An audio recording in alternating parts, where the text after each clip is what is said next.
Yo, what's going on, y'all? It's Coach Keas Academy. Today's video is going to be brought to you by Goalie. Make sure you guys check out Goalie. I'm on a lot of ball handling series. For the post that I made, ball handling series is strictly all ball handling. So I'll be showing different setups, different techniques that you guys can use to help perform the moves that you're trying to do in the game.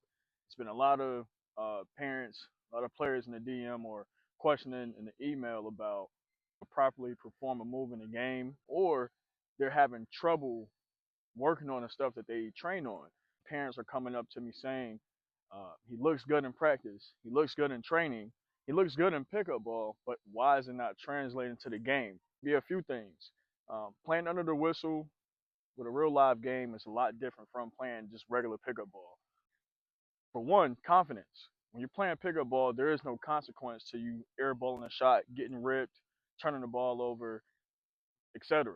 There is no consequence when you're playing under the whistle with coaches, subs, referees. You got people in the stands. Like, it's going to be a little different because now it's added pressure. You're a little nervous. You don't want to mess up because why? You're in front of your peers in a different setting. You might get subbed out if you have an air ball. You get a turnover, you might get subbed out, depending on who you are on your team. If you have the green light, um, but those are the reasons. Those are the main reasons. So how do players translate that confidence from playing pickup ball to a real game? I've been doing this for 11 years now, and the ones that's before me, I've talked to a lot of trainers. It's really based on the kid. I've been saying this for a long time. It's based on the player. Some players get it a little faster than others. That's why we don't harp, or some of us trainers, we don't try to dig in too deep on a 7, 8 year old that just not is not there yet. But I want parents to understand that 7, 8 year old, they're going to be 14, 15 one day. Year by year is going to progress. I promise you that. Year by year, if you're putting in the right work, putting in the right effort, you're going to see progress as years go by. It's not going to happen overnight. If they're struggling with this, it's their confidence. Sometimes a lot of stuff that they do work on in pickup game could be bad habits. So now that they're creating bad habits in pickup game, they're going to the regular game. There's no structure. So now when you go to the regular game and you're trying to do those same moves and it's not working, it's because you created bad habits. But that's where training with the proper trainer and training in the proper tools, you're not just out there trying to do a move and you don't understand what you're trying to perform. I think a lot with ball handling gets misconceived or gets looked at a certain way. I'm not teaching players to dribble 1,000 times to create a move. No, teaching is ball pattern, ball sequence.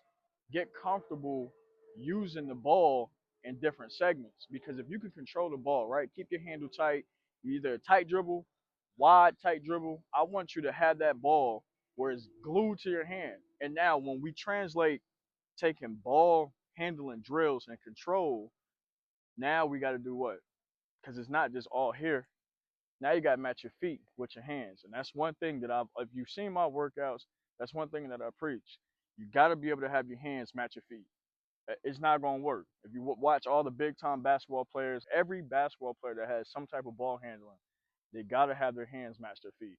Ball handling, ball control. Once you get that mastered, now we're going to our footwork. Now we're going to get our hands to match our feet. Now you got to understand what a partial step is, a full step, a dig, a drop, inside foot, pocketing the ball, hang dribble. Now you're going into those type of concepts, and you know what I'm saying? Those are the things that you are now going to add to that and understand how to match the hands to the feet. Now we'll progress. Now you go into the regular workouts where you're already good on ball handling. Now you got your footwork good. What's the next step? Now we're going to scenarios, game like situations. All right, now we're giving you different reads. Give me a partial step off the screen because this partial step, the big is hedging up high. So give me a partial step and then a in and out dig with your inside foot on the outside. Now you know what I'm talking about. Now the terminology of what I'm looking for when we work out, dribble, and they don't understand what I'm saying when it's ball control and ball handling and footwork. Now we can put everything together. You come to this ball handling series, we're gonna break it down to the bottom of the bottom.